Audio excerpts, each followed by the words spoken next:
आसमान छू रही है भारत की एविएशन इंडस्ट्री। दुनिया का तीसरा सबसे बड़ा मार्केट बना। देश की अर्थव्यवस्था को नई ऊंचाइयां दे रही एविएशन इंडस्ट्री। क्रिएट हो रहे हैं लाखों जॉब्स। भारत की एविएशन इंडस्ट्री अब सच में उड़ान भर रही है।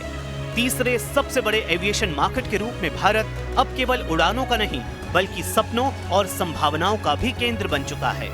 हर साल ये इंडस्ट्री हमारी इकोनॉमी में 53.6 बिलियन डॉलर जोड़ती है, यानी जीडीपी का करीब 1.5%। और खास बात ये कि ये इंडस्ट्री 77 लाख लोगों को रोजगार देती है।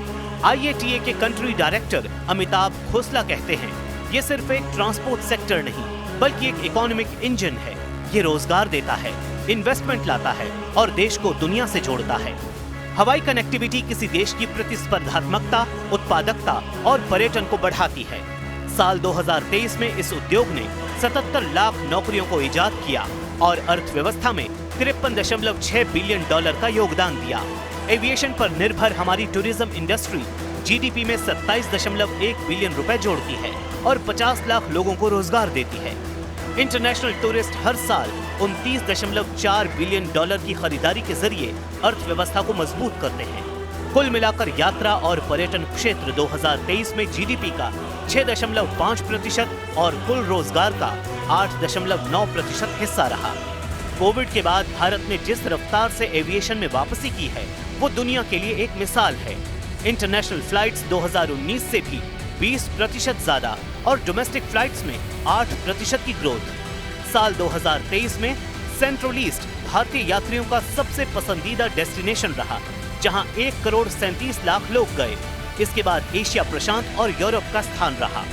उड़ानें 77.7% बढ़कर 13 लाख तक पहुंच गई। घरेलू उड़ानें 2014 के 6.13 लाख से बढ़कर 11 लाख हुई। इंडिगो ने 53% उड़ानों का संचालन किया। 2011 की तुलना में 2023 में हवाई किराए में 25% की कमी आई। भारत में 116 हवाई अड्डे हैं, 96 डायरेक्ट कनेक्शन देते हैं।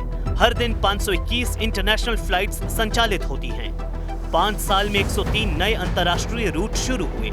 भारत अब दुनिया का छठा सबसे बड़ा हवाई माल ढुलाई बाजार है। 2023 में 33 लाख टन माल का परिवहन। IATA के कंट्री डायरेक्टर अमिताभ खोसला के मुताबिक भारत में भविष्य की उड़ान और भी साफ और स्मार्ट होगी। सस्टेनेबल एविएशन फ्यूल यानी हरित ऊर्जा की उड़ान अब भारत में भी तेज हो रही है, क्योंकि ये इंडस्ट्री सिर्फ हमारे आज को नहीं कल को भी ऊंचाई दे रही है।